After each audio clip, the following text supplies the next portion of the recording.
If you hood educated, I'm glad you made it. Allow me to unfold my knowledge, wisdom, and understanding from a hood brother's point of view to all of you, here, there, and everywhere. Now check me out. And with a Fox 5 exclusive, we're hearing from the family of a D.C. rapper who was shot and killed Wednesday afternoon in Northwest D.C. Shamari Stone has the story.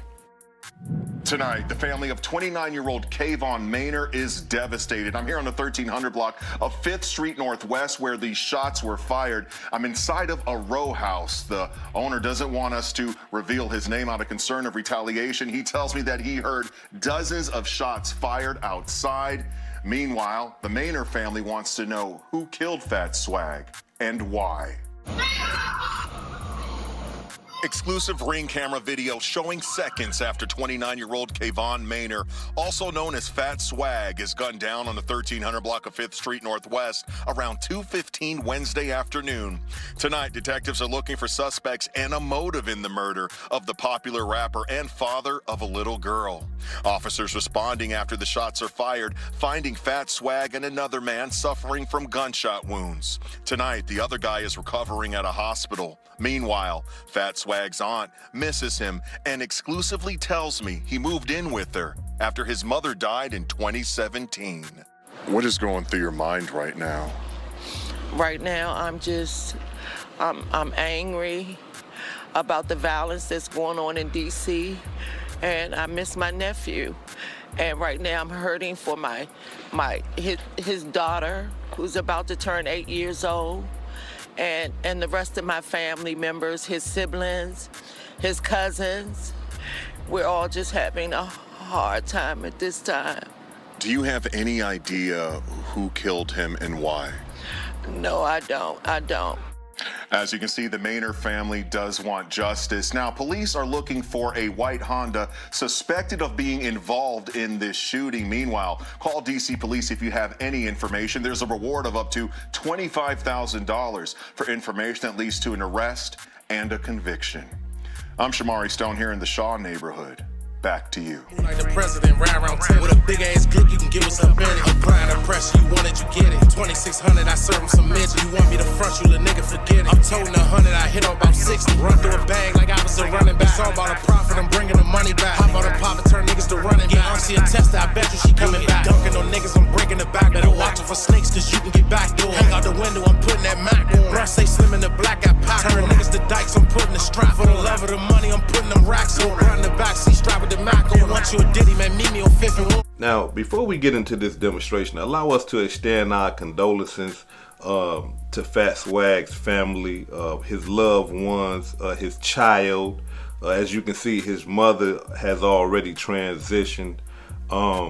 Extend our condolences to the family. Rest in peace to Fat Swagg. This is a very unfortunate situation, but this is what happens all the time when you dealing in the gang type stuff. It just comes with it. Now, I have an update. They said that they found the vehicle. So that's good news. They said they found the vehicle intact. Usually after gangsters do a drive-by and shoot and kill somebody and stuff like that, they burn the car down to smithereens. These boys right here left the car intact. So now homicide detectives are combing the car for forensics, DNA, and fingerprints and stuff like that. So that's a good thing, right? Now, I don't understand, right? I mean, this right here is kind of blowing my mind right here. And this is just coming from a gangster's perspective, right? I'm talking about that come up in that lifestyle. We used to burn them cars down. You understand what I'm saying? If we get a steamer, we get a stolen car, something like that. If we do anything in that car, I don't care what it is. Even if we just rolled around in it, because we still burning the car down. I mean, that's just how we used to roll. Now, these guys right here, look, that DNA is in there somewhere. That DNA is in there somewhere. And if one of them guys got a felony, then their DNA is on the record. Yeah, their DNA is on the record. So if any one of those guys that was in that car that did this killing, if they got a felony, their DNA is on the record. And when they comb that car the way that they should, they gonna find some DNA in there, because now all you got to do is just touch something with your elbow and breathe on something too much. If you sneeze in the car, something like that, anything, you breathe too hard, they can get your DNA nowadays. So it's just probably gonna be just a little matter of time before these boys right here get knocked. Because these boys right here, they seem reckless.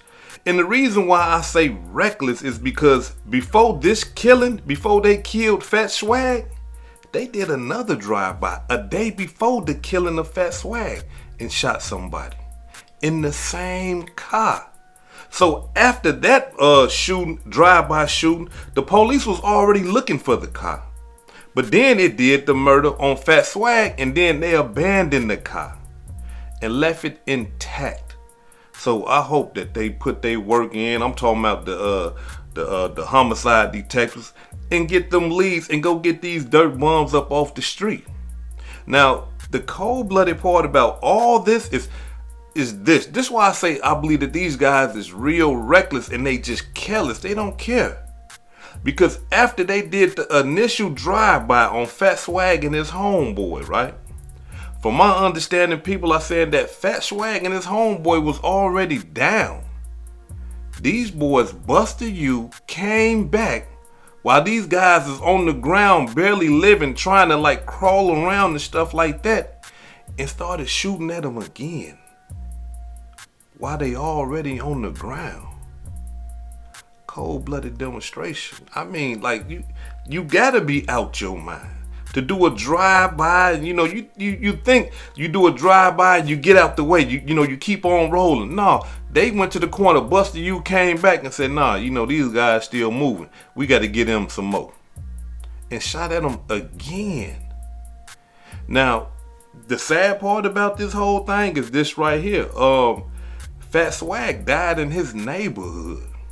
The hood that he claimed, the hood that he be rapping about all in his videos and his songs and stuff like that, he died there.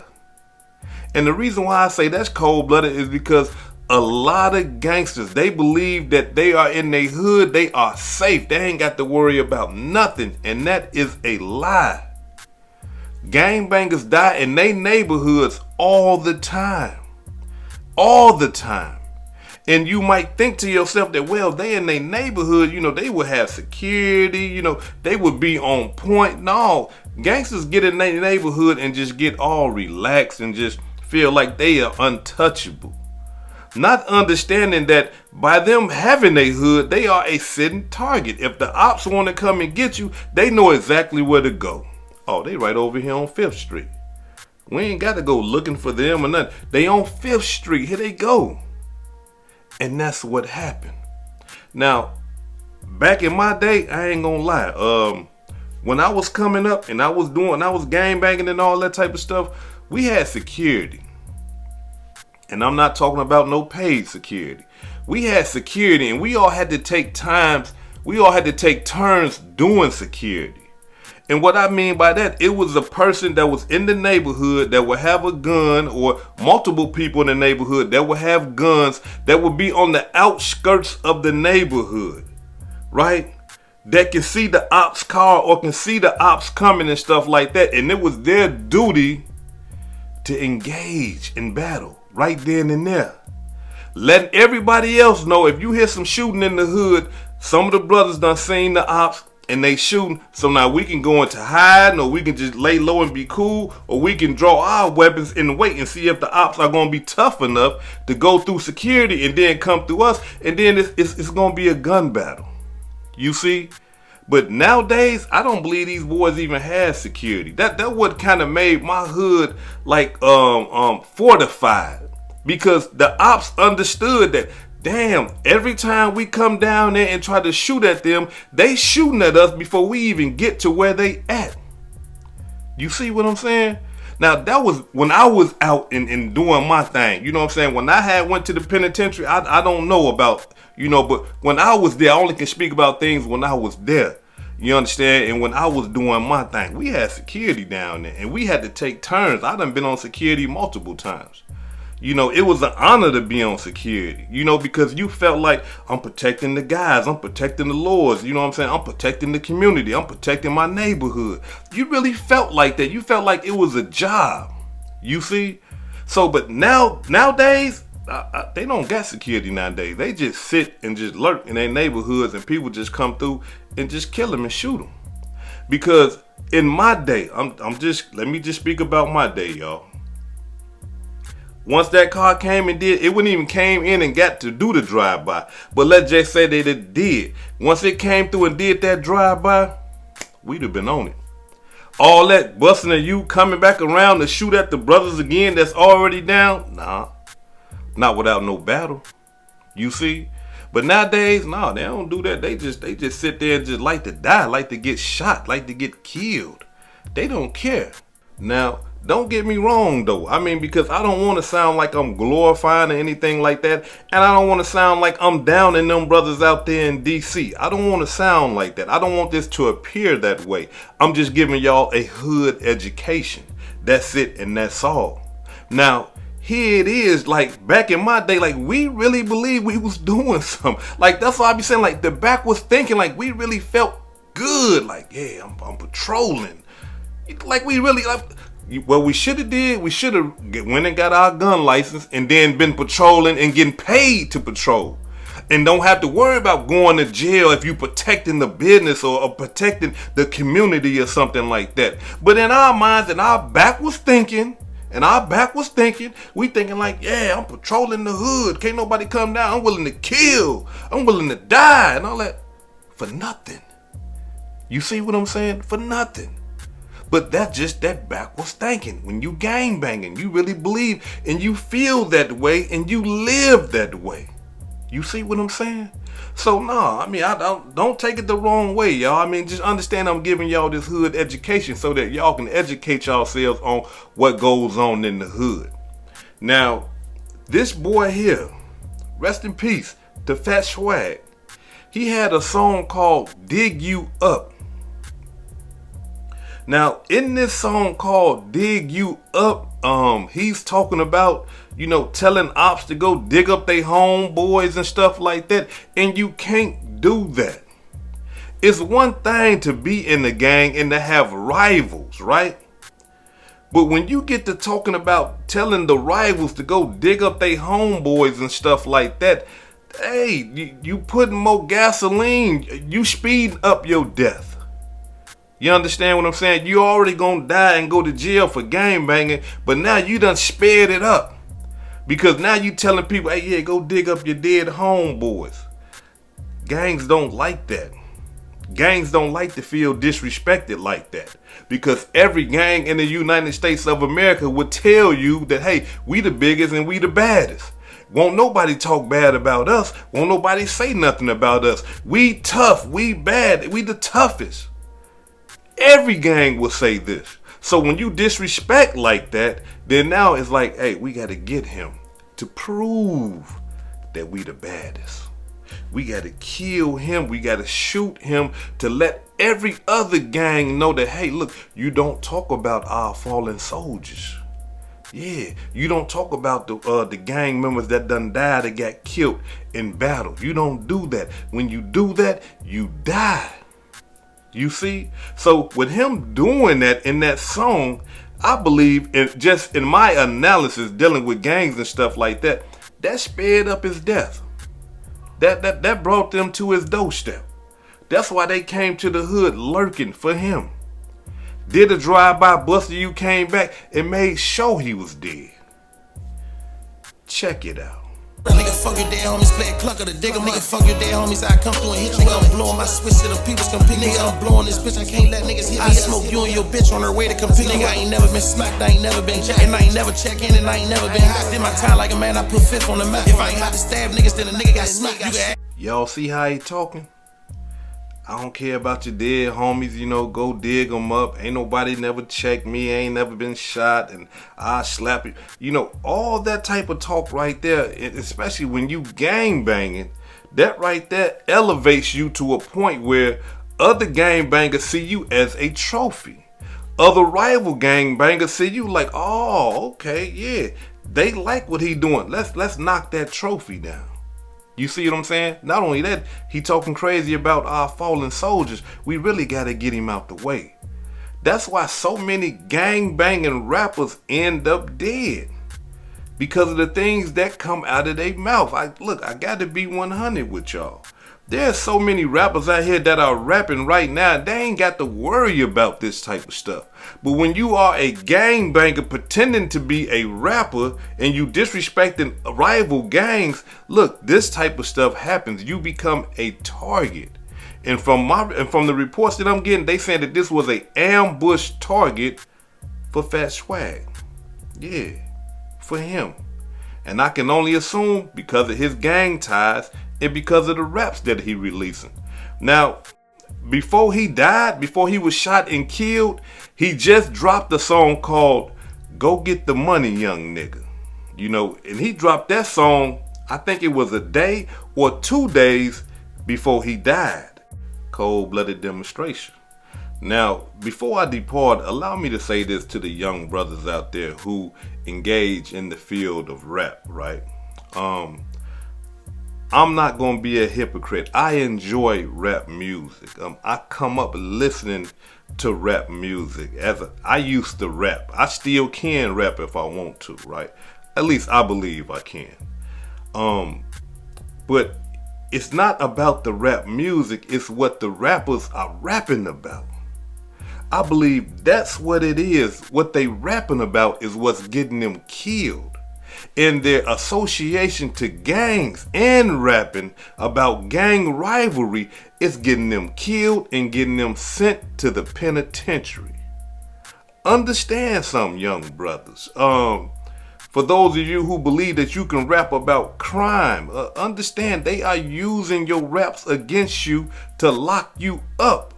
Don't fall for that. They can't use your raps in the court. How many times have we seen them do that? Don't listen to people talking, man, they can't use your rap. They do it all the time. What are you talking about? You see?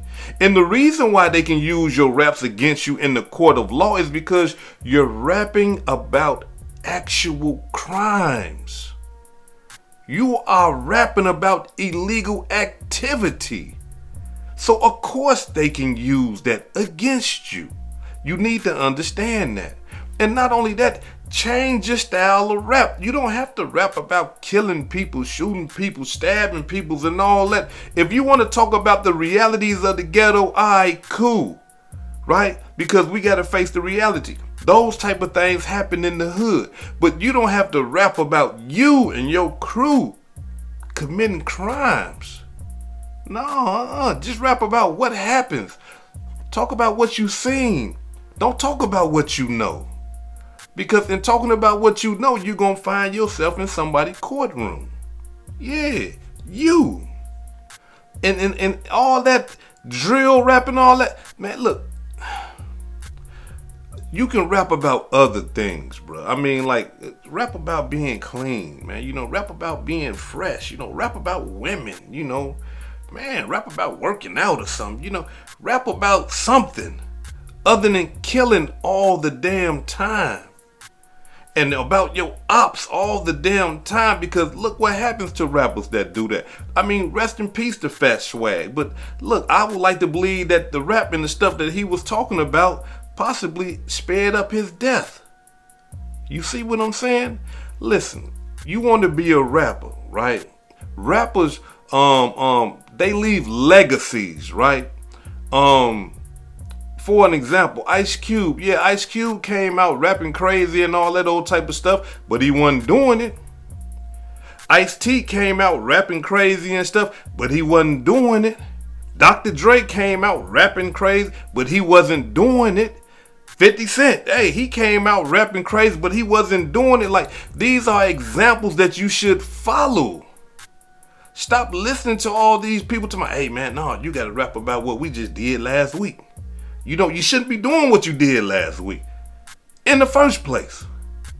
But I'm just trying to give y'all some examples. Like, you want to leave a legacy, right? This brother right here was 29 years old. That's too young to be dying, to be getting killed.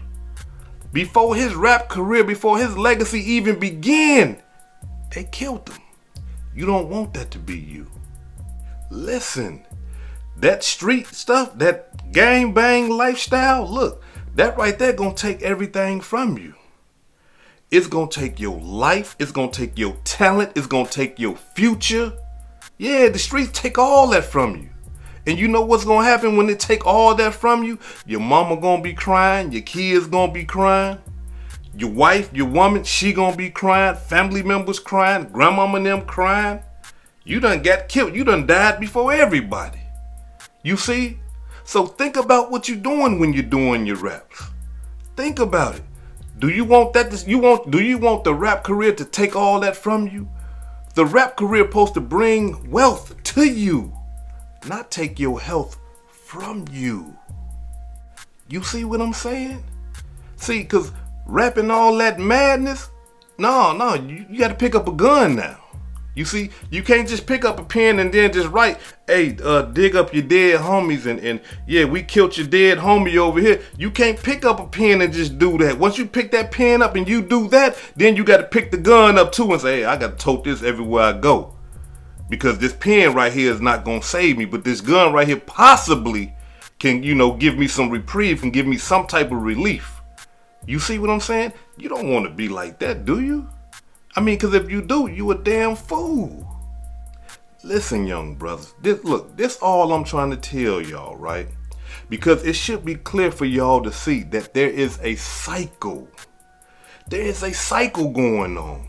You're doing drill rap, you're talking about killing people and stuff like that, then you end up dead, you end up shot, you end up in the grave, you end up in the jail. It's a cycle going on. And all I'm trying to tell you young brothers is this right here.